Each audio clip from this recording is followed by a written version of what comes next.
Welcome to this special bonus episode. I'm Courtney Furr-White, Program Director and part of the Visiet Knowledge on the Go team. We recently listened to and loved this episode from our sister podcast channel, Sg2 Perspectives, so much that we couldn't wait another week to share it. Sg2 thought leaders Jayme Zage and Heidi Pandya discuss healthcare at home, and we know our listeners will appreciate their insights. Please join us for our next episode, where our own Dr. Joe Cummings and Sg2's Andrew Rebhan will be talking about the role of technology for care at home. This is Sg2 Perspectives, a conversation with Sg2 experts and industry thought leaders about the biggest trends in healthcare and what we expect that's going to mean for the future of healthcare delivery. There's so much buzz around the hospital at home or the acute care at home. That's often the reason people want to jump in because they don't want to get left behind in the marketplace. But really, it's got to come back to what are your strategic whys as an organization? Welcome to Sg2 Perspectives. I'm your host, Tori Ritchie. Today, we're going to discuss all things related to care at home, and I'm joined by two of our experts, Heidi Pandya and Jayme Zage. Before we dive in, let's set the stage. Can you describe the healthcare at home landscape and what exactly does that mean? That's an excellent place to start, Tori. There are so many different definitions, concepts, services that are kind of bucketed in this care at home, healthcare at home, home-based care piece. We hear a lot of different terms out there as well. We've landed, I believe, on healthcare at home. It is everything from primary care, chronic disease management, up through truly hospital acute-based care in the home, and even the recovery side of that. There's all these flavors in between. There's a lot of buzz right now around infusion at home, skilled nursing at home. If you take a look at all that's going on in this space, it's what is there in the system of care that can't go into the home? The sky's the limit right now. Heidi, how you look at it and how you talk about it with your clients. I totally agree, Jayme. The hospital at home waiver is what brought and shed a lot of light on care in a home setting. But 100%, I'm with you on there's so many other options and strategies around healthcare at home. It's been going on for many years. And a lot of organizations have been strategizing about what can they move into a home setting. You mentioned infusion at home, dialysis at home, really thinking about that system of care across the entire care continuum. What shed light on this was during COVID, we even went to virtual visits. And that's another place we're seeing a lot of growth in a care setting. And people don't always put that together and saying, oh, that's healthcare at home. But a virtual care visit sitting in the comfort of your home is just that. Think across that system of care and what care are you providing today that can be done in that home setting? Makes a lot of sense. Can you walk me through what are those most common reasons that organizations are evaluating healthcare at home services? I go back to what happened during the pandemic. A lot of organizations were really feeling the pressure for capacity. And that's a lot of when CMS really pushed and put out the waiver to do acute home-based healthcare and hospital at home. That is what a lot of organizations started to think about, specifically going into that acute care at home setting. When we really take the step back and think about why organizations are starting to evaluate this, the place we're in the pandemic now, it may be in line with their value-based care strategies. And maybe, and I've talked to clients about this, a way to go into new service lines without actually building the bricks and mortar. Thinking around strategic growth, can you get into something such as inpatient rehab at home without building an inpatient rehab unit? I mentioned the value-based care and innovative payment models. Going back to that system of care, thinking about the 30-day post-acute stay and how are we managing the patient? How are we doing the remote patient monitoring? Maybe even avoiding the patient ever going into the hospital to begin with. Really managing that overall care continuum for the patient is a way that we recommend organizations look at the opportunities and then tying it back to their strategic goals. I think that's number one, Jayme. I know you and I have talked about the shiny new and the hospital at home. So Jayme, love your thoughts here. They see that shiny object. Everybody else in the market is talking about it. There's so much buzz around the hospital at home or the acute care at home. That's often the reason people want to jump in because they don't want to get left behind in the marketplace. Really, it's got to come back to what are your strategic whys as an organization? Take the care at home piece off of it, and it's growth, it's value-based care, And it's a differentiated patient experience. Care at home can fit and fulfill all those different pieces. The growth piece, you talked about new markets. There's certainly the expanded capacity pieces and being able to move beds outside of the facility or avoid that utilization. The value-based care piece, there's so much potential for cost avoidance here. And then the patient differentiation piece, the consumerism angle.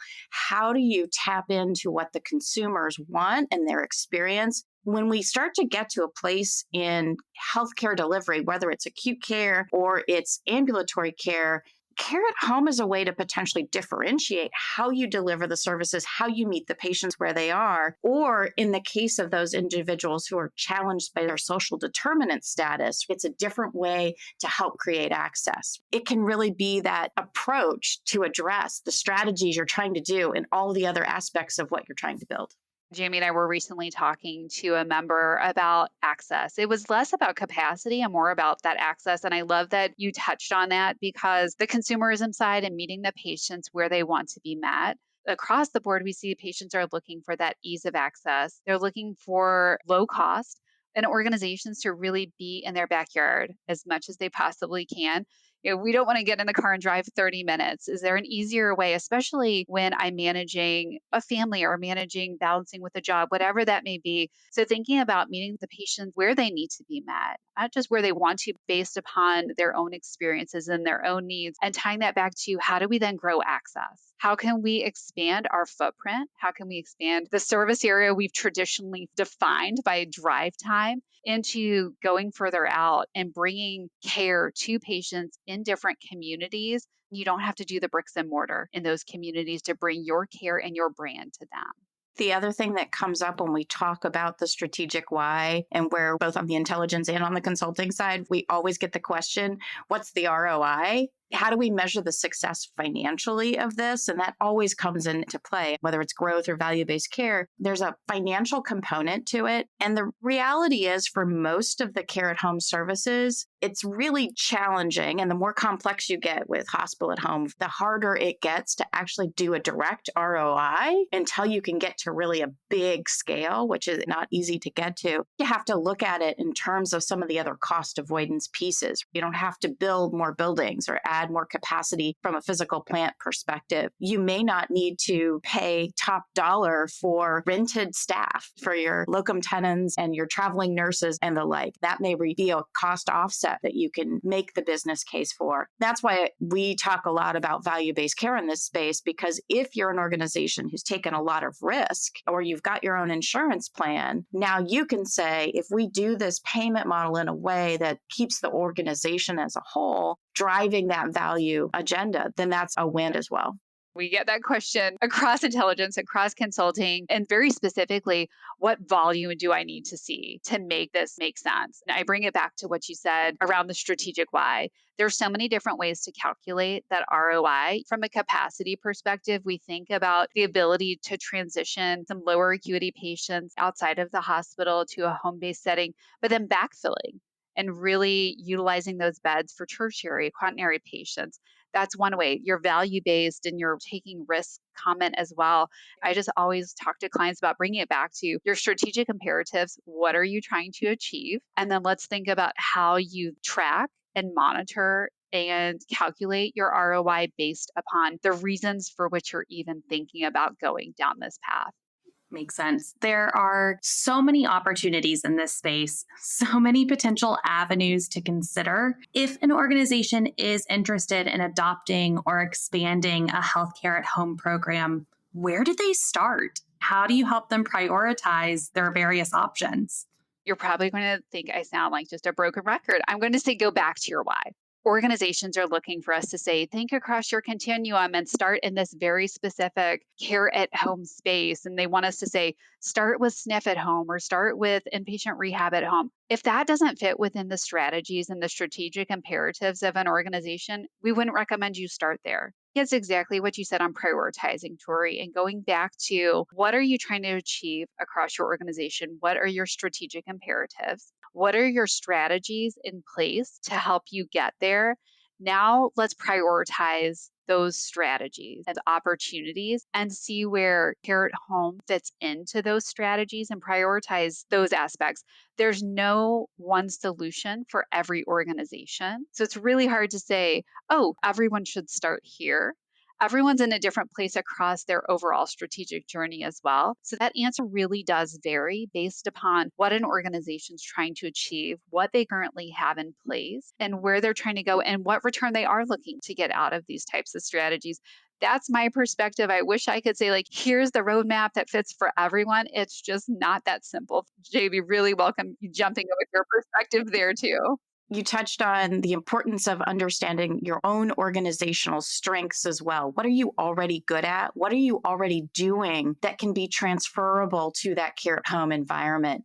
Talk a lot about the digital infrastructure, and that really is a foundational piece. To have all of that connectivity, to have internet access in the homes and the communities that you're serving, to think about how we're going to do remote patient monitoring and your capabilities there. All of that becomes foundational, but it's also about what staff you have, what skills they have, what other things can you put in place that can help to facilitate that care in the home environment. We also have to acknowledge that this is still a very state by state situation as well, especially in the acute care at home waivers. In California, where I live, the California Department of Health has extra layers of hoops that you have to jump through to get your waiver. A lot of other states do as well. And I'm beginning to hear too, in some states that have actually expired their public health emergency, that now you can't get a waiver in that state. You got to also understand what's going on at the state level in terms of what the regulatory environment is that's going to be bigger than you have the capacity to overcome at this point in time, or what's going to be sort of those greasy wheels that you can just get moving on. There is a building block piece to this. You can start with something like home health and start to expand on that to provide recovery type services in the home that can help with those 30-day readmissions, that can be in alignment with some of your chronic disease management type programs. Those types of things may be a really easy lift that get you into that space. But again, you got to look at what your assets are today, where you're playing, what your needs are in terms of what you're trying to do with your strategies. Jayme, I love that you touched on the workforce aspect because we know that is a reason organizations have looked at this as well. Jayme and I were recently on a call with an organization that was really focused more looking at the post-acute at home and training up their workforce in that post-acute at home to care for more acute. The answer was really, this is a portfolio solution as well. You've got to think back to that system of care. And it's exactly what Jayme was saying in the building blocks around. You may do a couple components of this that really then fit together to help you achieve your strategy. I don't think it's just like one answer, one place to start. It all comes back to that why and what are you trying to achieve? And there's a lot of different answers for that based on the organization. What do you think the long-term opportunity is here? What does the future look like for healthcare at home? Tori, we've debated this a lot on our forecast work. We really do think that healthcare at home, care at home, it has legs. It's been around for a while, and we're going to see continued movement in this space. The pace of how things evolve and what elements, what types of services, whether it be primary chronic care, whether it be skilled nursing and other recovery at home, or whether it be hospital at home, is going to largely be tied to the policy changes and how we get paid for things. I was thinking about this the other day. Healthcare at home has been around for a while. The first pilots that Johns Hopkins did were back in the 90s in the acute care at home space, and the house visits, doing doctor's visits in the home. That's not new. This is age old. But we're at a place where something happened that has really shone the light on it. And I think what happened during the pandemic is we moved where the light was to show us where the keys are so that now we can find the solution we've been looking for to help us achieve some of those strategies that we've been trying to get to. Jayme, I love that. The pandemic absolutely accelerated a lot of the foundation here. And you talked about the digital and the virtual foundation that are truly enablers for this. And organizations adopted that really quickly. It shined a light here to where there's a solution that we can build upon in the right setting for the right reasons. We would always recommend that to organizations. It does have a long forecast to it. these are not turnkey overnight solutions for organizations to implement. And I think that's important to think about as well. And there's definitely partnership opportunities and ways organizations can move to market faster. When you even think about the roadmap, and as we've worked with organizations to roadmap this out, you're looking at multi-year builds. Starting with that foundation, thinking about the right flow of the services and the offerings and how that fits in with their strategies. Some organizations may not actually be prepared to go forward for 3 to 5 years, even when they're starting now. And that's based upon their builds and where their focus is. It's important that we think about this as not an overnight solution. One thing that I recommend to clients is think about ways you can be proactive so you can start to build now, knowing that capacity can be a constraint. It's one reason organizations look at that shift to the care at home. So don't wait. I would say to think about what your strategy is here until you're at that capacity constraint again. Great. Heidi, Jayme, one last question for you. If there is one thing you want listeners to take away from today's discussion, what is that? The most important thing is to think about this as a portfolio of care options that is an extension of everything else that you do to support the health and wellness of your community. The one thing to really be cognizant of is that we don't build point solutions in silos. We really need to be thinking about this holistically across the healthcare system so we don't make some of the same mistakes that we made when we stood up virtual health. We've been spending the last 5 years trying to figure out how to consolidate all of our great little solutions and make them all work together and be more efficient. And that in itself adds more cost, delays us actually getting to achieve the results that virtual health can get us. And we want to not go down that same approach with the care at home models. We really want to start with what you're trying to achieve. Think about how you can get there from a system perspective as opposed to a point solution perspective. Jayme, I would just ditto what you said. It really is about not creating a single solution that's standalone, created in a silo, creating duplication. We've talked to organizations about governance structure across all of this as well. So think about that as you're developing your strategies. You're spot on from my perspective as well around this is portfolio. So stand back, ask your why. What are you trying to achieve? What are the right solutions? Make this a portfolio of solutions. Don't get caught up in the shiny new. Think about what's best for your organization and what helps you deliver on your brand, what you're trying to bring to the patients, the quality of the patient experience, bring all of that together, develop that portfolio of solutions. That just delivers a better product and a better service to the patients at the end of the day. Great. Well, Heidi, Jayme, thank you so much for joining today. This has been a great discussion. Thrilled that you could join Sg2 Perspectives for this. If you want to hear Jayme, Heidi, and our other healthcare at home experts, be sure to join us for Exec Summit this coming July.